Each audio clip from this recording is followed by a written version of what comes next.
Episode 1. Welcome to the first episode of our brand new podcast. I'm Alejandro, and this is my wife. I'm Sharon. And together we are You Are the Mission podcast. The purpose of this podcast is for us to spend some quality time together, having some great deep discourse about things we've learned through our life experiences, things we've learned through friends and family members that we've helped with various situations. In our past, we've had a lot of people come to us for advice on different things, and we've learned to incorporate that into our marriage to propel us forward and really improve upon the bonds that we have together. Mm-hmm. So in this podcast, we want to discuss some critical things that we've learned and our intentions on where we're going moving forward. We're celebrating, this year will be our 10-year anniversary coming up together, and about 14 years together in total, including the time that we were dating. Mm-hmm. So with that, I'd like to give a brief explanation of what You Are the Mission really means. For me, I always had different missions in my life, but the longest one for many, many years is I actually wanted to join the CIA, funny enough. Happily, that didn't work out. I didn't end up going that route. Glad that's the case these days, but I did end up pursuing a career in government work, and I have a background in education for security and intelligence. Over the course of my life, I've learned a couple different things about what my mission has been, and I think the most recent revelation of that has been a dynamic shift for us that has propelled us forward in the best of lights. For a long time, the job was the mission for me. For a while, school was the mission. But I was always focused on things I was doing in my personal life, things I was doing about me that I thought were going to get me kind of where I wanted, the status, the title, the accolades, the career to come back and look at and say, look at all the things that I accomplished. And in really the last 4 years of our marriage, there's been a massive shift in my mindset, and one that has helped us both, I think, really come a lot closer together. Mm-hmm. But now I see you as my mission. And it has been one of the most uplifting feelings, really, to put work aside, put the job aside, the stress of everything going on in life and the day-to-day, and really be able to rejoice in the moments that we have together, the time we get to spend together, and the experiences that we've both, the hard and the good ones that we've learned from and grown to have this amazing relationship together. Yeah. So I think that's one of the most inspirational things I've had in my life, and that aha moment was a huge change for me. Yeah. Now, when I say You Are the Mission, there's three things that really come to mind out of that, because there's three separate yous. So in that phrase, the first you is the spouse. That's why, in fact, you are the mission.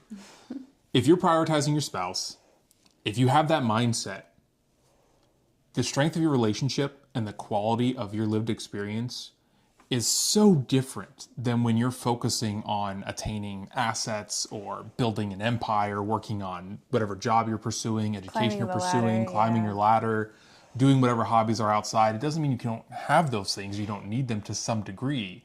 But when you prioritize the mission of your spouse, life is so much better. And you've shown me that time and time again. And that has a lot to do with growth. But there's another form of growth that's absolutely necessary, which is individual growth, which is why the second you in You Are the Mission is the self. That would apply to the listener as well as for each of us.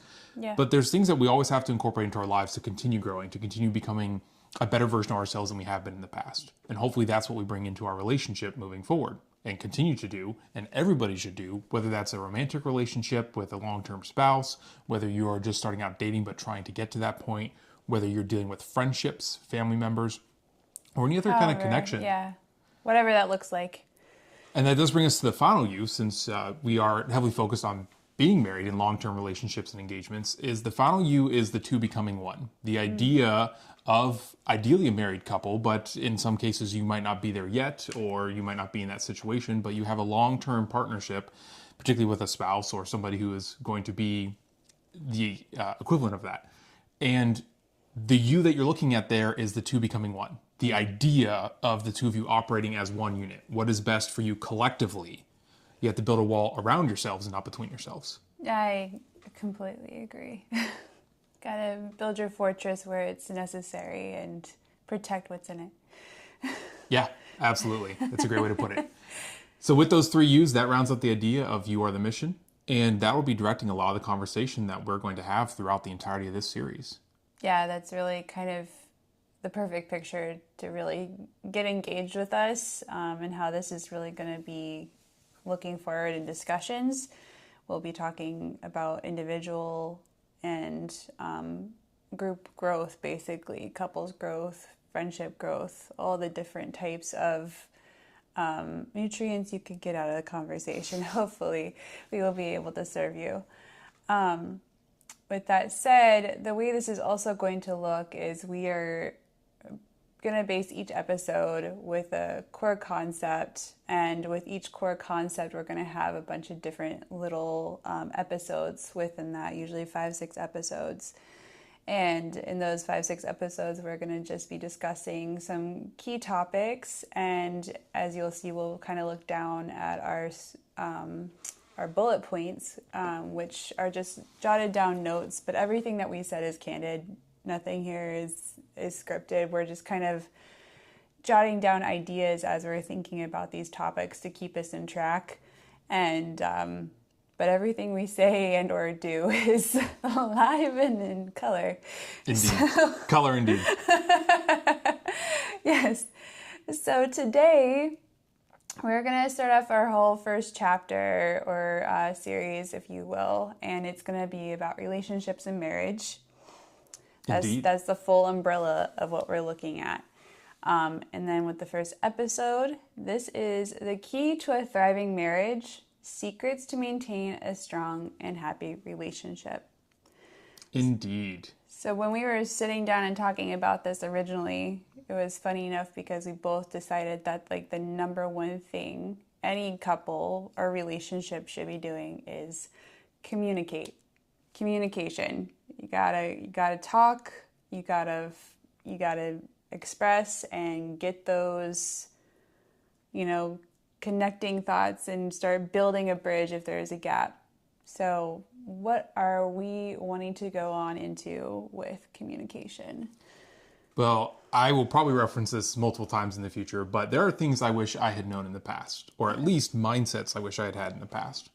And one of the things that I've come to recognize in how I'm engaging in our relationship, and I think you're doing the same, is communicating often with intention. Mm-hmm. If any of my friends happen to be listening, you are probably very well aware that I can be difficult to get a hold of. Sometimes that's the job, and a lot of times it's just frankly me. I got 2 phones. I get annoyed with both of them going off, and I just don't tend to send text messages a lot. He's very distracted. Yeah. And as a result of that, one of the things that we experienced in our marriage was a difficult time with long gaps where it was like I would just leave for work or be busy with tasks, and genuinely so, but to the point of you really wouldn't have any interaction with me during all that time. No.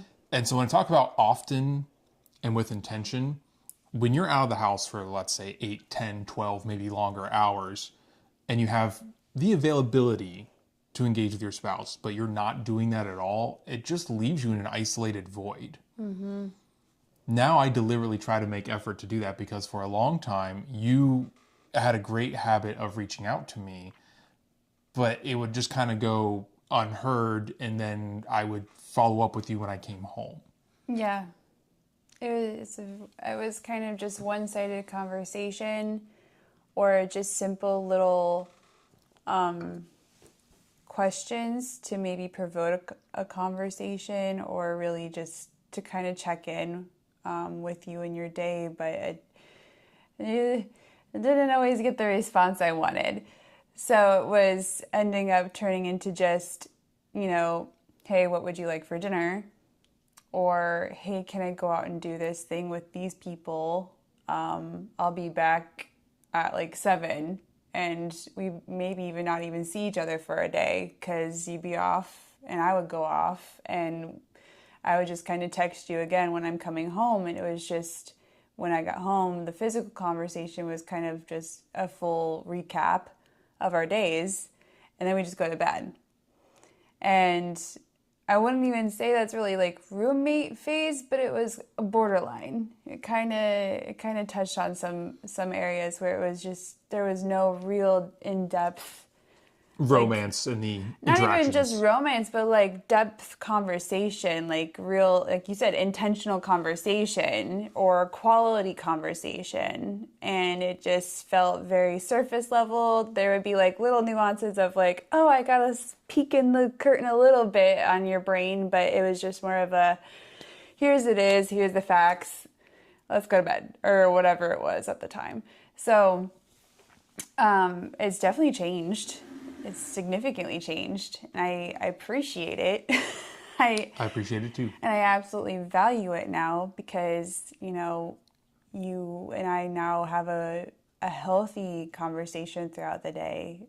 And I hope that, more people will understand that communication is just key in a relationship that keeps the conversation going. And, if you really love your person, you want to be with your person, it's more about being in their lives and even like just checking in. That's like one of my favorite things is to check in. And, hopefully the check-in is reciprocated. But the check-ins for me are significant because, even if it's just me saying good morning, or me saying, how are you doing today? And, I get up later than you because you go to work earlier than me. But just to be able to start that conversation, that I'm thinking about you and that I miss you. And you respond saying and reciprocating those feelings back to me just changes my whole day. Because now I actually know that you're actively involved and invested. And it's not just a one-sided of the conversation of me just trying to pull something out of you. Right. I actually really look forward to those messages in the mornings because I try to let you sleep without disturbing you, but I don't always know exactly what time you'll get up because you have work reasons that you might vary your start time of the day. Yeah. But I love seeing those good morning texts from you and the messages you send, just reaching out to me, letting me know that I'm on your mind. And that's something that for a long time I regret that I hadn't really engaged with those. Mm-hmm. So now I make the deliberate choice, and sometimes I'm busier than I would like to be, and we know that. But I make the deliberate choice to respond to your messages, but also to send you messages. When I can have a moment where I can stop whatever I'm in the middle of and be able to shoot something off to you to let you know that you're on my mind, because the reality is you're always on my mind. You really are, and I mean that in the best of ways. But I don't think I always exhibited that in the past through my actions. Even though it was true, I don't think you saw it the same way because I wasn't letting you see it the same way. And I think for me, there was a disconnect when you were to tell me that I was always on your mind, but I didn't have the physical reciprocation. Where's the evidence? Yeah, where's the tangible proof that you actually acknowledged me other than just seeing a physical body when you get up in the morning and come home at night? And where is the in-depth conversation, and that quality time that we are, desperately missing out on and could put as a higher priority? Absolutely. I know I saw something not too long ago about, I think it was like a therapist or psychiatrist or something. She was talking about, we literally live on our phones. Your phones are in your hands like all day long, or in your pocket, or you have your smartwatch or whatever available to you. And if you're not just doom scrolling and say your partner is reaching out or a close friend is reaching out, instead of just ignoring the text, how simple would it be to just respond? How simple would it be to say, hey, I'm doing okay, and then actively interact with that conversation as opposed to just giving a passive response. Well, and one step further, actually choose to initiate those conversations. Or initiate and follow up with them. Yeah. Something I even do with my best friend is I even message her in the mornings. I just message her good morning, and then I have my check-ins with her kind of throughout the day too. It's not just in, romantic relationships. Those conversations, especially now, go a lot deeper, and they're sweet, there's flirting, there's some romance in there, or talk about, dates or whatever. But like with a friend, and it goes for a spouse or a romantic relationship too, if you're having a hard day, I feel like it's good to have a little lifeline there waiting for you on the other side of that phone, even if it's a text or phone call away, that you can literally just reach out and be like, oh my God, this whole situation at work just blew up in my face. Or what you like to do is send me like little Elmo on fire. Yeah. Send you the memes. And I know immediately without even you saying anything, oh no. That's true. Or what happened, or with your stuff, sometimes I can't even say what happened, but in like with other people's lives, it's just like, a call and response. Like, I'm here to listen, spill what you gotta spill, listen, not judge type thing. Like, that whole scenario changes everybody's perspective. And I feel like even for myself within this last 4 years have changed my aspect in just communication, not just with you, but with others in my life too, because I've learned that having a more valuable conversation, even in sometimes terms of vulnerability, is healthier than just the surface level BS. I've learned that the value of the conversation hits differently when you put effort into it. And It does. if you actually are proactive in your conversation, text, phone call, whatever, something that stimulates emotion and thought and keeps the conversation going, like we said earlier, intention and quality.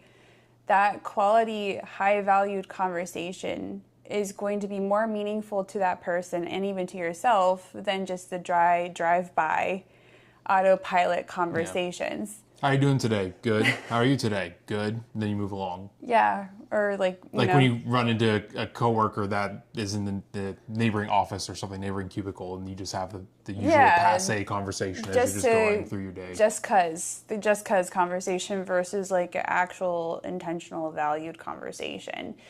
And, I feel like when you start looking at people in a different light of, you don't know what they're going through, they don't know what you're going through, but if you connect with them and they're a valuable person to you and you want to build on that valuable relationship, you are actually going to pour into that and they will pour back into you. And that conversation starts looking way different than just the typical drive-by, hey, what's up? How you doing? Or whatever it looks like. Yeah, there's actually some good scientific data that goes back to this. Mm-hmm. And this is definitely one of the most important things that I've ever learned. If there's anything that I would advise for a viewer to take away, if you know this, great. If you don't, learn it. But it's called bids for connection. So bids for connection come from the idea of two individuals who did an entire study on newlywed couples. They are the Gottmans, and the leader of their study was Dr. John Gottman. And he did one investigation of newlywed couples and a follow-up 6 years later. In the course of this, he found that when those couples were engaging with each other as newlyweds, if they turned towards each other, the couples who turned towards each other approximately 86% of the time, which is a lot, or at least a good amount, they were still together 6 years down the road. Nice. Now, on the other hand, the couples that only turned towards each other about 33% of the time were largely divorced. Yeah. And so that is a very difficult thing to realize if you don't have that understanding in the background, that there's actual meaning behind a lot of the interactions that you engage in beyond just what is being said. That intention isn't just verbal. And you really need to think about how you're interacting with your partner. So what are bids for connection? Well, I actually got his words for it. And the bid is any attempt from one partner to another for attention, affirmation, affection, or any other positive connection. Now, I hadn't learned about this until only just a couple years ago. So despite us being together for about 14 years, married, coming on to 10 this year, this is something that I really only recognized, I would say, within the last 2 years. I don't have a specific date for when I learned it, but it was an immediate aha moment for me. It was, funny enough, a TikTok video. That was a segment just talking about the Gottmans and bid for connection. Nice. And as soon as I heard it, I started thinking about our relationship and the dynamics that we have with each other. And not just where we were in that specific day, but throughout the course of all our time together, what have I missed? Because I realized that there were a lot of opportunities, a lot of bids for connection that I didn't recognize that's what they were. I wasn't thinking with that mindset in the time. And because of that, I either responded to things in ways that I wouldn't now, or more often than not, the issue really was I failed to respond to them because I didn't see them as a bid for connection. A good example is talking about those text messages that we already referenced, where it used to be you would send me something and not hear from me all day. Well, even though we're in two separate spaces, that was a bid for connection. And instead of having that be reciprocated, confirmed, affirmed, any sort of connection there, it went radio silent for the entirety of the day. So that doesn't give you the connection that you need to have in a quality relationship. And it's so important to understand when these things are happening and to see them as an objective sense. Because there are times where I will send you a bid, there's times where you will send me a bid, and the bids happen in a variety of different ways. There's a lot of different ways in which those are communicated, because there's a lot of different ways in which love and care and interest and intention are communicated. Sure. So learning that really changed the shape of our relationship. And when I initially recognized it, I made an immediate change to how I interacted with you. And that's how we got to the point of now we have these text messages where either I'm engaging, or at least if you're engaging, I am responding to you, and not just with a one-word answer, but with an actual open-ended discussion that is keeping the conversation going and allowing us to actually engage with each other in a way that strengthens our bonds. Yeah. There are other things that we do that are also part of that. So there's a different study unrelated to the Gottmans that talks about men who kiss their wives, on average, have a 4-year longer lifespan than those who don't. And what they mean by that is in the morning before you go to work or you go off to start your day, whatever you're doing where you're separating from each other, it's as simple as just kiss your spouse. Now, there's a variety of different reasons why it could be the case that that is leading to those types of individuals having a longer lifespan. But we talk about the importance of intentions. That is a bid for connection. It is. That is an affirmation of your love. And that is consistently reminding your spouse that you value them, and vice versa, they value you. Yeah. I want to talk about avoiding the roommate phase, or not being in a situation where you don't have passion and love actually happening in your long-term relationship. Right. You should be engaging in opportunities like that, especially if you actually live together. That's something more common for a married couple than it's going to be for somebody who's, just starting out dating. But that is incredibly significant. With these bids for connection, there's a lot of things that I saw as opportunities that I didn't used to understand. And once I had that ability, once I had that intention, it gave me the opportunity to lead us in a way that completely reshaped our day-to-day interactions. And I let it go for months, months before I even brought that phrase up to you. Yeah. I think it was something like 8 months, 9 months before I even mentioned that phrase to you for the first time, because actions often speak louder than words. That's not some novel idea. But I wanted you to actually see the change in our relationship, and not me just tell you, hey, you know what? I'm going to do something that I think is good for us. Because that comes across as if I'm looking for brownie points. And instead, I wanted you to see where I was taking us before I even sat you down to tell you where I was taking us. You did. And it was it was rather surprising because, as they say, true love comes softly. So when I started seeing this shift and the change, it was just more of a, oh, you actually texted back, or, oh, you put your phone down and you're now, sitting at the table with me, not doom scrolling. You're actually indulging me with a healthy conversation, or you're asking me questions that entice me, or even if we were doom scrolling, we're now talking about the things that we were seeing, stuff happening around the world, or a cool video game kind of thing, whatever the conversation was, but it didn't even matter at that point because all of a sudden I'm like, you see me, you hear me, and I now feel more valued and that you want to participate in my life. Because you are the mission. When you make that the priority, it will be self-evident. And it wasn't until that time that it actually had felt like a priority. And Yeah, I I hate see that. saying that, but it's the truth. It was, you know, even though we've been married a long time, it's not like I've always felt that way, but it's just, you know, especially with the silence and the non-real, like, sure, we can communicate where I'm going, what we're doing, or ask for air, like, what can you pick up on the way home, either for food or groceries.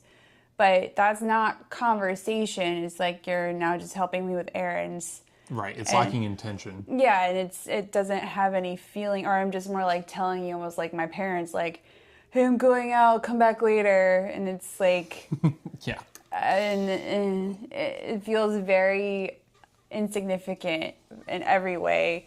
But all of a sudden you started turning, like you said, towards me. You put down the phone. Your text became not one letter or a brief, tiny sentence. To be fair, I was never one to send a one letter word, text. But one yes, word. I went for open-ended responses and not close-ended. And now I get like a whole sentence or paragraph or multiple. I get a book, and I'm like, okay, this feels like a valued conversation where it's something I can, you know, participate and chew on and really think, and you're pushing me and you're pushing my intelligence, and it's just, we're having deep, healthy conversations now. And then just always look back like, why didn't we do this sooner? We're really fun together. We have so much fun together. And it's like, you've always been my favorite person, but I feel like now you're like my favorite person. And I don't want to not spend time with you. Right. I just want to be with you, and I want to enjoy life with you. And those texts, those calls, anything in which you put me as a priority makes my day elated. I just feel elated throughout the day. And it's like, even if I'm the crappiest day, the fact that you texted me, it made me feel loved. And that's all I needed. Yeah, I make a deliberate point to romance you throughout the day. You do. Because I want to. Because Yeah. I enjoy it. I love giving you the affirmation, the connection, and the time. Yeah. Because I don't want to prioritize everything else I'm doing that's a task or a work situation, or even in my hobbies, that's fine to have, but I don't want you to lose sight that you are my mission. Mm-hmm. I want to keep that conversation going. I want to keep the love strong. I want to keep our mental interests stimulated, Yeah. which there's a variety of them. But whatever it is that we might be engaged in at the moment or for a longer term plan, I want that to be an ongoing open discourse at all times, whether it's something where we're physically together or whether we're separated and have to communicate with each other when we can, when available, because the change that has had has been so profound, so obvious for the better, that's something I will never go back to the No. precursor times. I never want to go back. I No. feel like if we go back, it's a disservice to both of us, and it would probably just ruin everything. Oh yeah, we never would. So, yeah, no, we're not going back. It's been a huge change with the Bid for Connection, and just intentional communication, valuable communication, authentic communication, and just growing from a better understanding of how to communicate with your significant other and what is received and responded to. And, you know, there could be times, and I've seen this before, where it was like you get some pushback from the other person, but, you know, maybe it does mean you have to have a heavier conversation with your partner to like engage with like their actual intentions and figure out where they stand in this topic. Because Sure. if you are getting roadblock after roadblock with every bid you put out there, maybe there's a deeper core issue here of something that happened in the past that they are either resentful of or traumas, who knows, but it's going to call for you to stand your ground and have that bold move of asking the question. Basically, if you're reaching out for a bid for connection and your other half is not reciprocating or putting up barriers, it's time to have a deeper conversation with them, to just be, ready and willing to say, I am here, I'm available. I'm sorry if something has caused some discord with us in the past, but I am your other half. I want to make this work. And again, I would like to discuss this and have a conversation with you and how we can work together, to make it better. Or even you can do something like he did, whereas you took the lead and you just stepped into a role in which I needed you to, because for a long time I felt like I was trying to carry and pull and fish and without any bite, start something here. But all of a sudden the engine started revving and your brain started running and this whole thing just came about. And I think that is absolutely critical for a long-term relationship, particularly an intimate and romantic one. Knowing your roles. Mm-hmm. There's nothing wrong with having roles. In fact, you should have roles. You should have an idea, a really well-defined idea of what your role is and what your partner's role is. Mm-hmm. Equally, they should have those same ideas. Mm-hmm. Because if you have the concept of what each of you does and brings to the table in the relationship that supports the relationship and supports one another, then you don't have to fret about every detail from both sides every day. Yes. If one person is usually the one making the decision on, hey, this is what we're going to cook for dinner tonight, then you don't have to have both people focusing on, well, I don't know what to have for dinner tonight. Well, I don't know what to have for dinner tonight. You don't have to do that. One person takes the lead, the second person can give input. Yeah. If you have one person responsible for handling the vehicles in the home, you don't have to both be worrying about when's the oil change due. Oh, the brake pads need to be replaced. Oh, I don't know what's going on with the last time it had a certain service to it. One person's responsible for that. The other person provides input that's relevant. Yeah. Because you might not know that, let's say, a new light is showing up on the dash of your partner's vehicle. Right. Okay, yeah, that's good for you to bring forward. But in our instance, I take care of things like that. And I think in a lot of places, for a man and a woman, you're going to have the men typically be the ones who lean towards that. Not always the case. But I think that's kind of cliche and pretty standard that you're going to have those experiences. That's great. You know who's generally responsible for this. Own it. But I also feel like there comes a point in a relationship, it doesn't matter what, but there comes a point in your relationship, especially in a marital relationship or long-term dating and you're planning to be married, that, there is ownership over who you are and what you need to be doing to make your spouse feel comfortable, confident, happy, healthy, growing, and just, in their positive energy, either it be masculine energy or feminine energy. And there's been times I've seen like a lot of wounded energies or like swapped energies that create also a lot of discord in a relationship because the man is acting a certain way that's a little less leading and the woman is acting strong, and there's nothing wrong with strong women. But for me personally, I needed you to pick up a lot of what I was carrying because I was carrying a lot of just, the house, the finances, the scheduling, the not just day-to-day tasks, but like even the trips.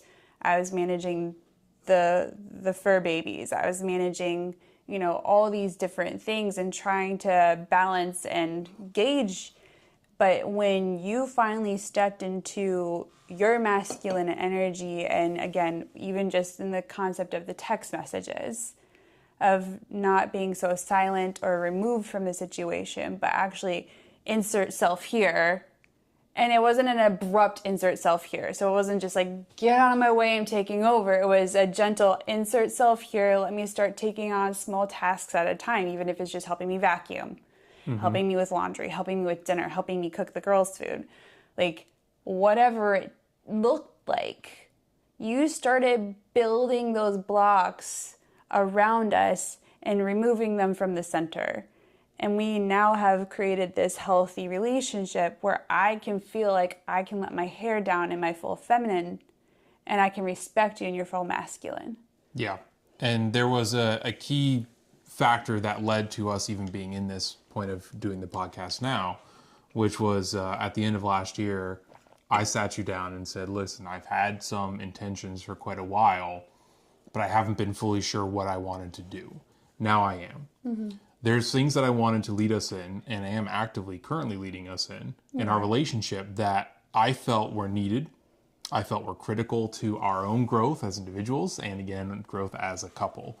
And a few of those things are exhibited in different ways, but one of the things that we're doing now is this podcast, getting some quality time out and deep conversation with each other about where we have been, where we're going, and experiences that we've had, not just firsthand, but through various friends who've come to us for a long time for assistance in their own relationships, right? Sure.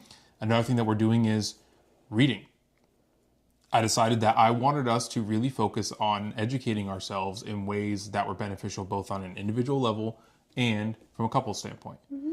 And now we're doing individual reading. We have a his and hers where we have different books that we're reading for ourselves that relate to our interests, our skill sets, our minds that we can then come and bring into conversation together.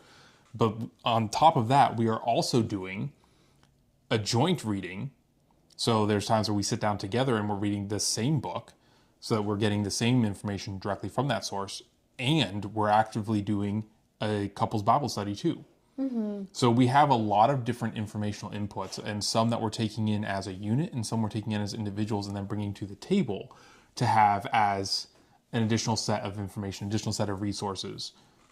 But doing that, I think, has been a very important step forward for us. One that I, for a long time, kind of knew I wanted to do, but I wasn't quite sure how to execute it, what to make that look like. And that required me finally stepping forward and just saying, listen, I'm not interested in doing this. Like, we're equal partners in this, and nobody really has a direction in which we're going. I'm going to sit you down. This is how I want to lead us. These are things I want to do to make us better. These are things that are going to improve the quality of our life because it's going to give us insight and information that we're not currently operating with. And some of that goes back to reading materials like one of the books I got from the Gottmans just talked about, Bid for Connection. Yeah. If that was so transformative for my life, if learning to turn towards and put the phone down to actually talk to you face to face was so transformative for our life, imagine how much more we can learn with the other wisdom that they have out there if we find other nuggets to implement that are going to be able to basically introduce the entire Reformation. Yeah. And there's so many other aspects of that with other materials that we're looking at as well. Everything from the Bible to scientific studies to different wisdom and dealing with traumas and things like that, that all of these materials offer us a way to better ourselves. Yeah, definitely. And I honestly appreciate it because other than just doom scrolling and talking about what we found on doom scrolling, we're now actually reading stuff. And, you know, when we find something really, really, you know, highlighted in the book or something that captivated our mind, I immediately go and tell you about it, or I'll even read you the chapter because it's just like, you have to hear this. Yeah, you gotta know this. I have to share this information with you because and you vice versa have done that with me. And and like even with our group Bible study, we'll like read the chapters and such, and then we'll just sit down afterwards and really deep dive into it, and we'll even do some research and pull our own take on what's said, and that's also creating more conversation. And I think it's a lot of people, and I know a lot of women who find it extremely attractive for a man who wants to grow their mind versus just like look good, feel good, you know, be my hot wife. No, like the fact that you want to grow my intelligence and help push me into like having healthier habits like reading, or healthier habits like, you know, working out together. And, you know, even though we play video games and stuff and have a good time, the fact that you're wanting to do something that's more intimate in that regard, and something that's also serving in a good way, that it's like I'm actually educating my brain and we're both able to have this fun shared experience and share our knowledge together and just push each other in these different attributes with what we've learned.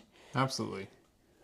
So, and that leadership exhibits itself in a variety of different ways as well. I'm leading us in the courtship dance, which I think that's a deeper conversation for some of our later segments, talking about definitely keeping the romance alive. But you are still courting me. But absolutely, I'm still courting you. And I make a deliberate choice to lead us in that courtship. That doesn't mean there aren't times that you can tell me, hey, I want a date, or I'm interested in going to this place or doing something. That's great. That's totally fine. But on my own accord, I get you flowers. I bring you chocolates. Yeah. I will put aside money saying this is what we're doing for date day, because I also manage the finances, because I took that burden off of you. It doesn't mean I don't share the information with you. You have insight into what's going on, but I took that stress off of you. You did, and I needed it. You handle what's going on in the house. I handle how we're impacting things in the outside world. Yeah. But that was a big stressor for you, and one that you didn't have the buy-in you needed from me from a long time. Well, now you not only have the buy-in, I lead in that. I take care of it. That way you can remove the stress from you. You can come to me with the input that's needed, so I can make plans on when we're going to do things, when we're going to get important things that we're looking for long-term strategies. Yeah. Like podcasting equipment that we didn't have before. Right. But also all the dating ideas. Where we're going to go, what we're going to do, when we're going to do it, putting money aside for that. Sometimes I like to come home and just surprise you, saying, hey, we're going out tonight. Right. Go put on this dress for me. Or, hey, show me a couple of cute black dresses you have. Right. Or what kind of food might you be in the interest for tonight? Because I have already narrowed down a few things that I know that you either like and you've been to before, or places you haven't been, but I want to take you and see what you're interested. You know, what kind of mood do you have? Because then I can put something together that you're not even expecting, but that's going to let you have that fantastic time and let us spend this quality time together where we can be face to face, the games away, the phones away, the books down, and just spend this time fully focused on building our connection. Yeah. Fully focused on reciprocating that love, fully focused on growing our intellectual understanding of who we are as both individuals, what our roles are as individuals, and what that looks like for us as a couple. Yeah. No, I completely agree. And we will actually touch on that subject more in the next episode when it gets a little bit deeper into love languages. But that is definitely something I love about what you've done in stepping it up in the relationship is, you know, taking the ownership, not just of yourself, but you're taking the ownership of me, of our home, of our mental, emotional, spiritual health, physical health. Like, we're pushing ourselves. I think this is the best version of us I've known. I agree. And I can only see it getting better from here, because this is just, you know, phase one out of whatever we're going to, you know, morph into next. And I'm really excited to see where this is going with you, because this is a part of me I didn't even know that I wanted or needed, because, I don't know, just social norms or whatever, just how we were raised, however you want to put it, but just certain things put you in as a woman, in specific mindsets where things are taboo almost. And all of a sudden now I'm like, actually, I don't want to carry all this. Yeah. I never wanted to carry all this. And going forward, I never want to pick it up again. Yeah, fair enough. I respect that. I want to be your wife. I want to be your woman. I want to be the woman you chase after in court. I want to be a priority and catered for. And I'm not saying that in a way of like, oh, serve me and I do my own thing. No, it's a partnership. Still a good partnership, and it takes two to tango, and we dance all over this place. So I am just thankful and have a lot of gratitude for the way you have stepped up to the plate after all these years. And there's been glimmers of it here and there, but the fact that you've taken ownership of your role and taken ownership of our marriage, taken ownership of me and our family and our home, has allowed me to also take ownership of other things that are also high priority. But I don't feel overwhelmed anymore. You can be in, and I think we'll probably have to talk about this more on a different episode for time reasons. Sure. But you can be in your divine femininity because I'm in my divine masculinity. And I feel like we're still... And things work so well together when we do that because it's like a yin and yang. It's the two are meant to function together. Yeah. And I still feel like we're growing into those roles because every day is, learning experience. And now that we have had this self-discovery and growth and we are, more than half a year into this, mental life of being together on this level, I think it's only going to go better from here. I think so too. I look forward to it. And I think it's interesting. There's two things you said that I want to touch on. One, you mentioned love languages. Love languages, that is going to be an episode of its own because it deserves so much time and discourse. Yeah. It's so critical to understand. Following the whole concept of bids for connection and turning towards your partner, which I think you need on a base level, that's going to tie into love languages because those different love languages are how different bids are exhibited. I talked about they're not all going to look the same. They're not going to be communicated the same. They're not all verbal.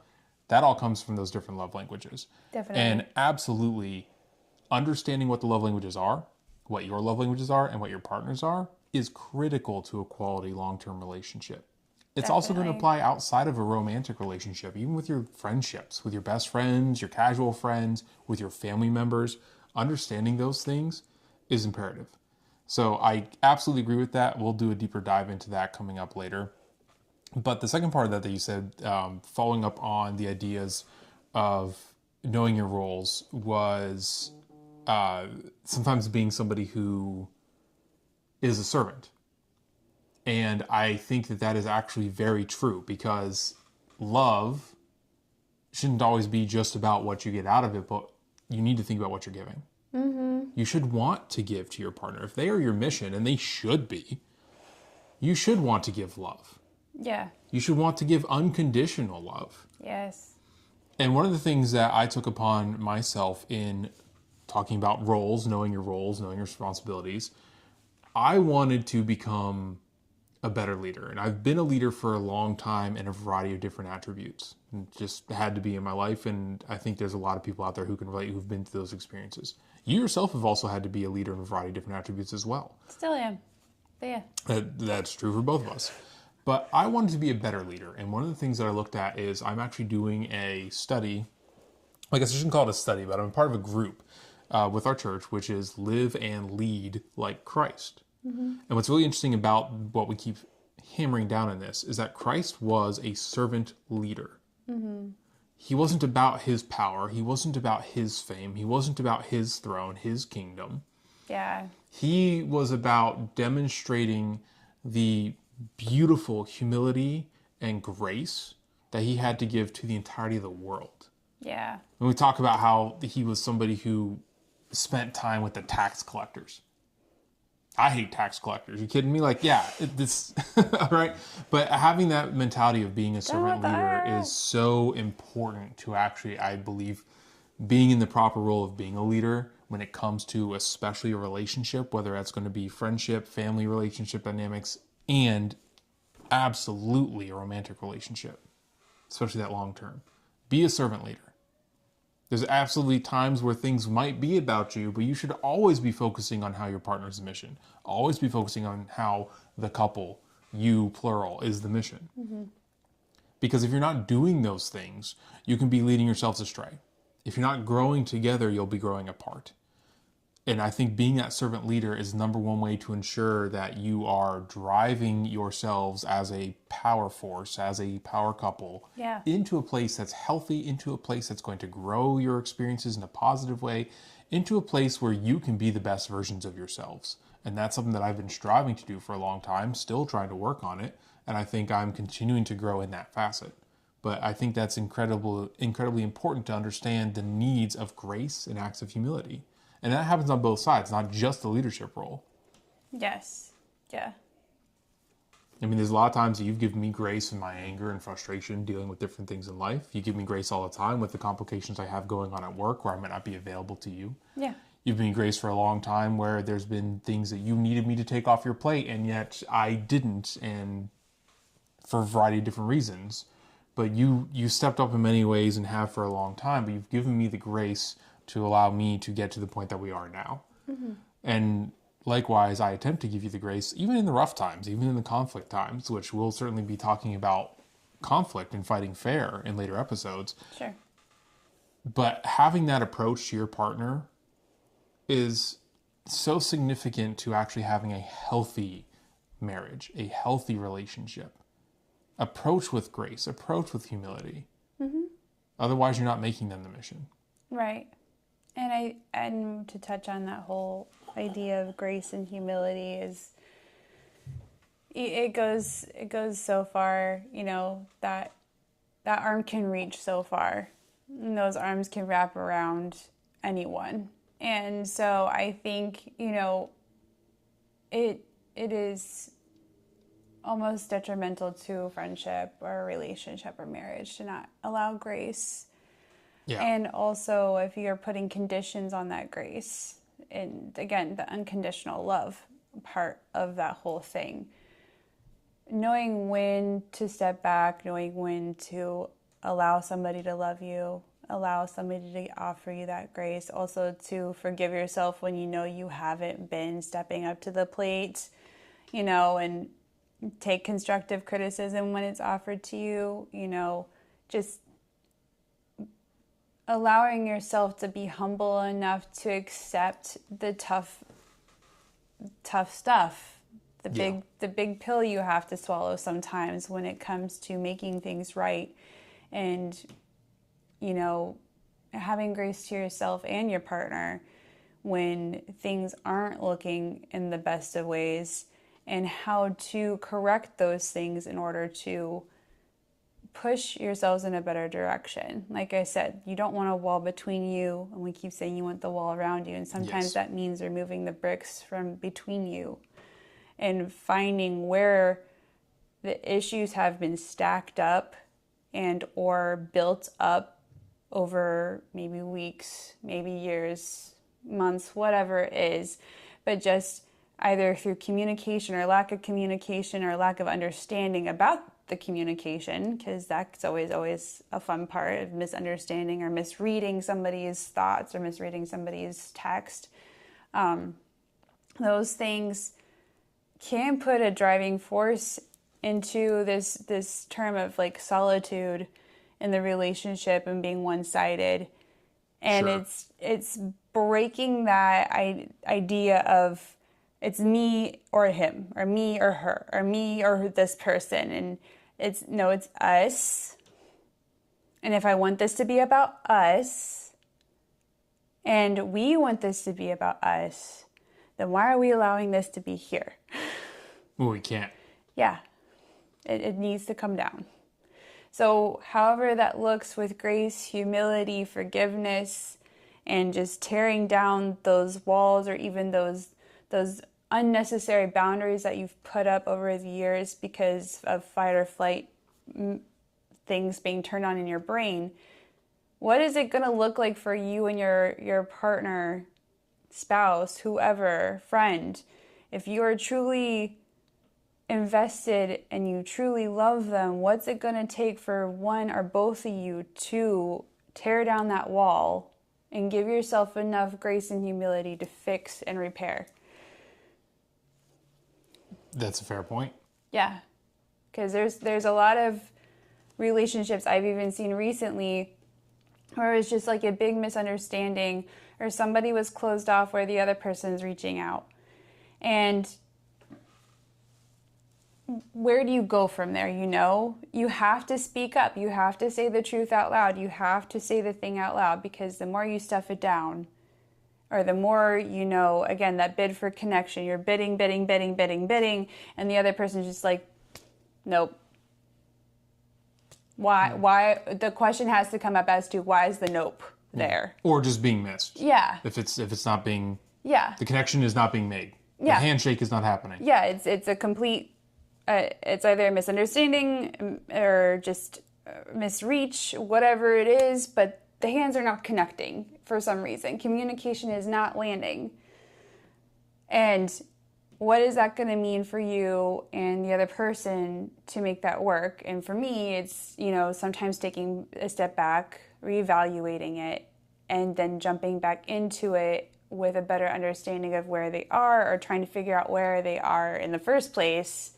Sure. And again, that does take communication, and sometimes that does mean confrontation by confronting the person and saying, hey, what's going on?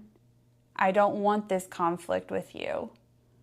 I feel lost and separated from you. What's it going to take for us to be on the same playing field, to have a conversation and move forward in a healthy relationship? What do you need from me?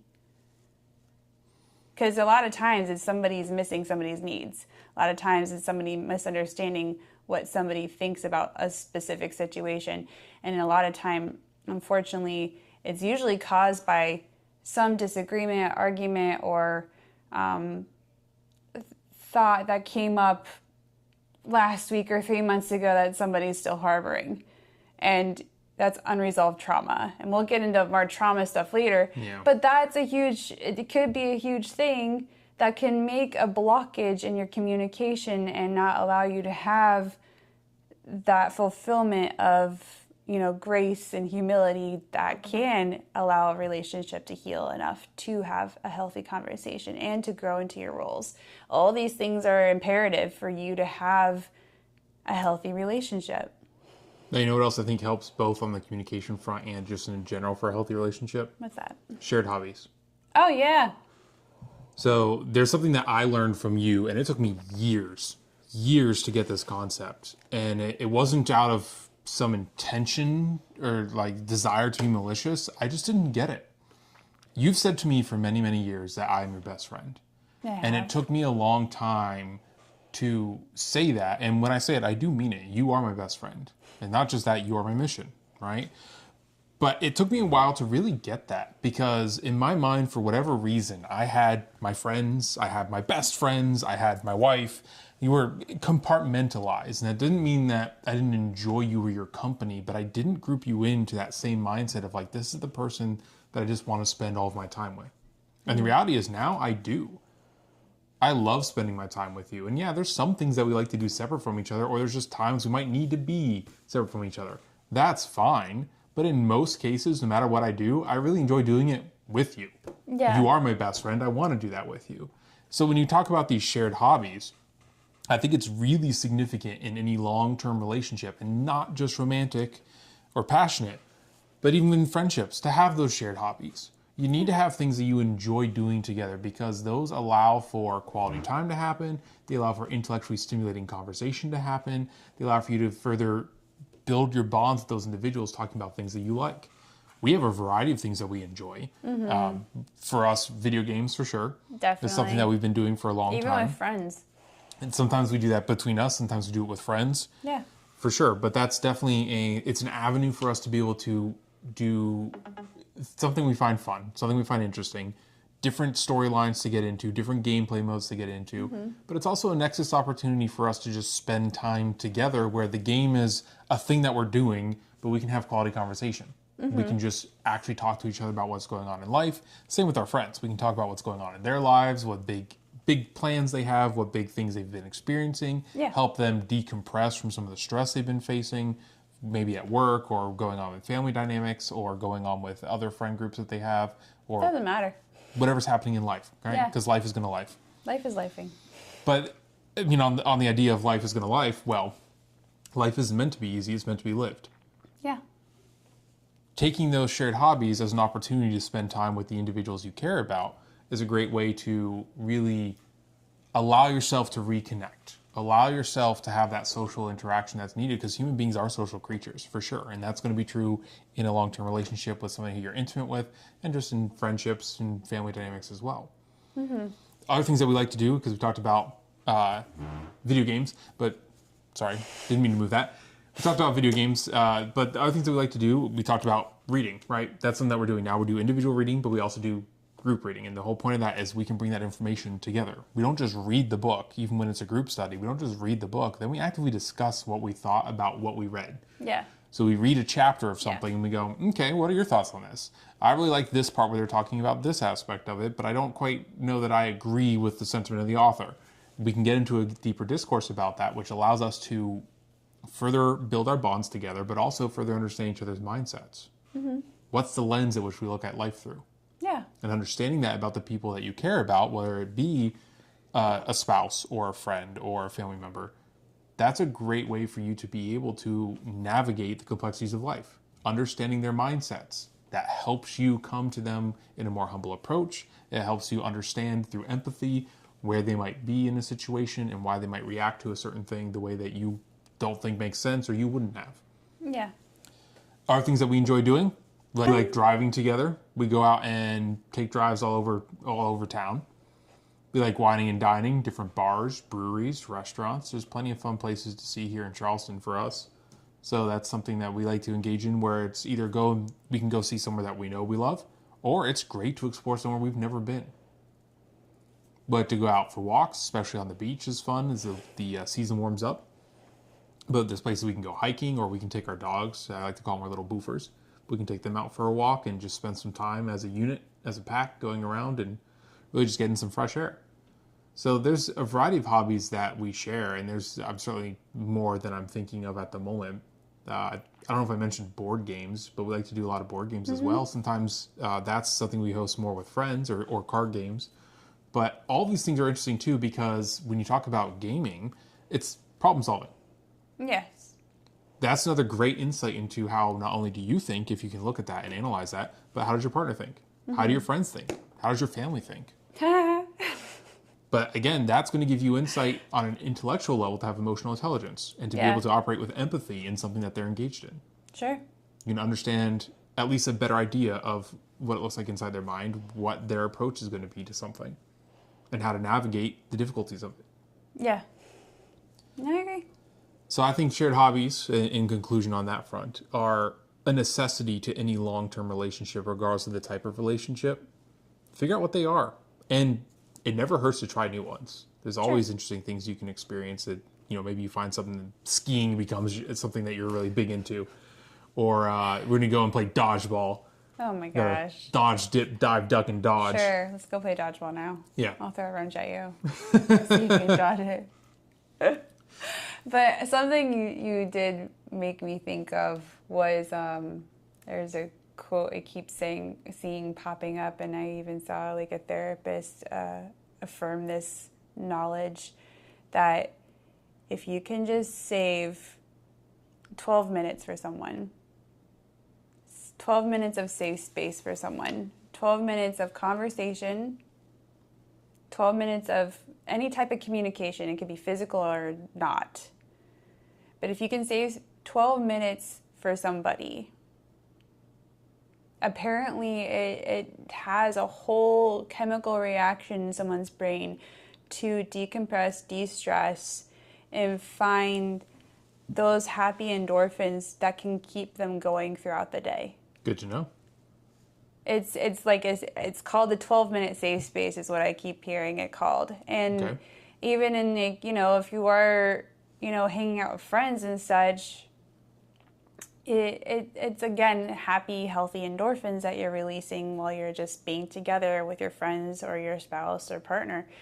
But that 12 minutes, can make and break a lot of things, especially if somebody just needs you, in that, even if that's a bid for connection that changes somebody's brain about that, just understand that just those short 12 minutes can really make or break a relationship and really help someone if they're needing to feel loved in that moment. That's actually something I hadn't heard yet. So that's great conversation to bring up. Yeah. I have to look into that with you, but I like that a lot. Yeah. That's great. I mean, we're always busy. There's always an excuse, right? Yeah. But how hard is it to just make that time, especially if you know a friend's in need or if your partner is in need? Yeah. And again, we all have our cell phones, we all have tablets or computers, whatever it looks like. Yeah. A quick FaceTime call, or like what I like to do is do stupid voice notes with some You do. with people. But I feel like those things they all add up and they all equal, that moment that you're actually giving somebody, and it's undivided attention for just those few minutes.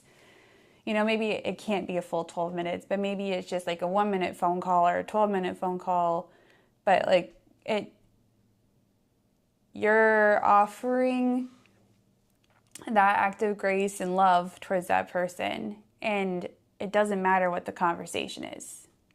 It just needs to happen. Good to know. Yeah. So bids for connection and try to get your 12 minutes in. Yeah. At a minimum. That's don't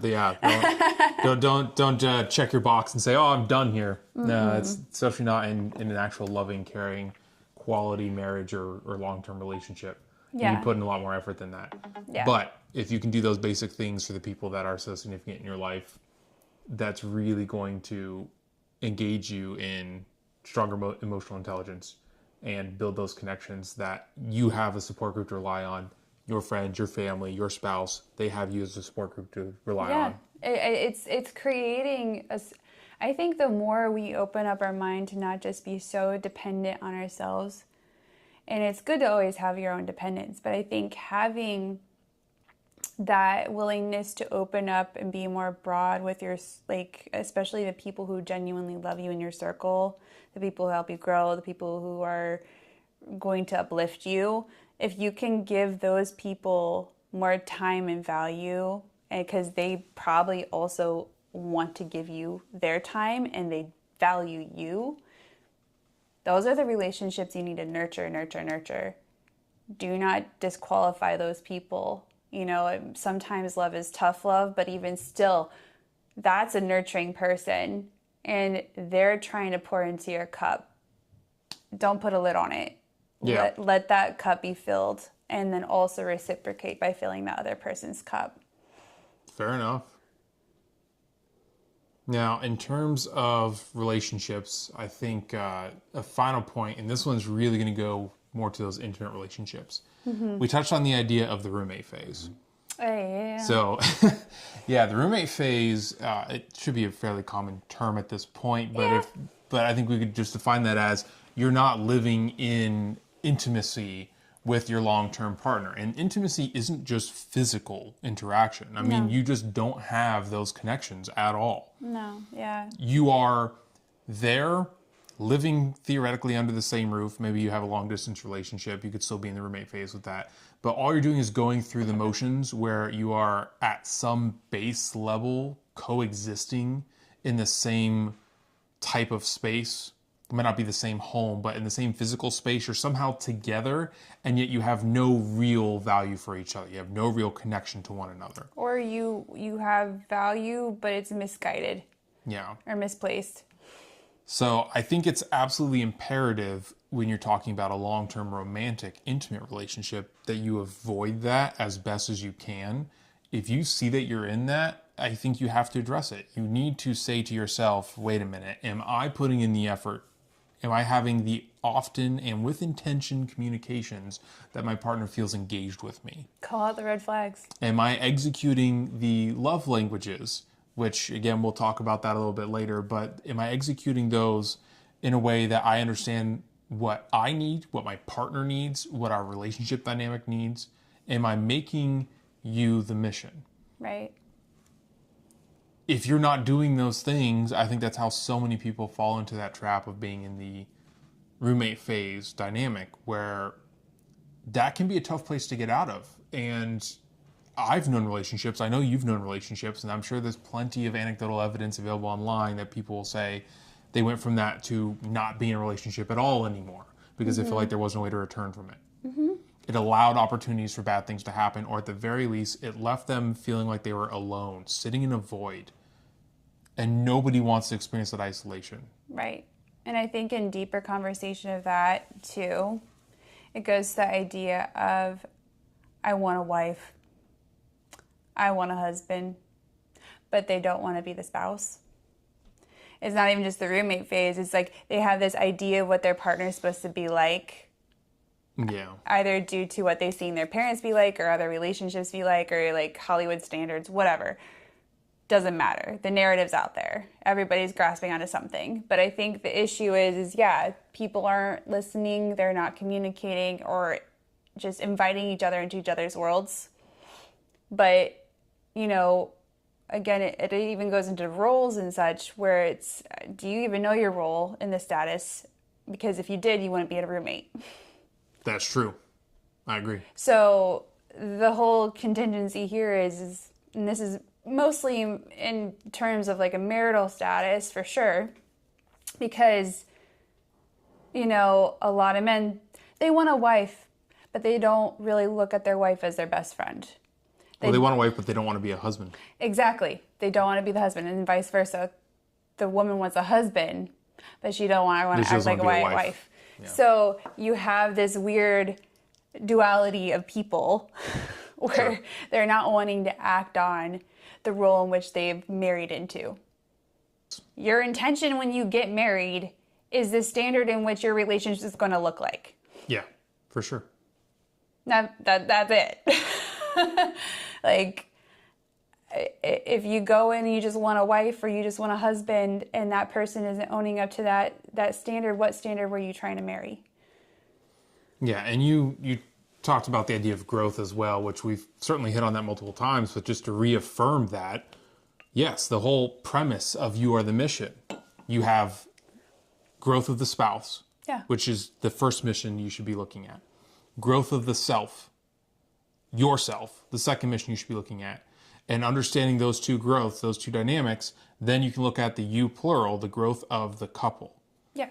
Because you both have to be putting it in. You have to make a choice. It's because I choose to.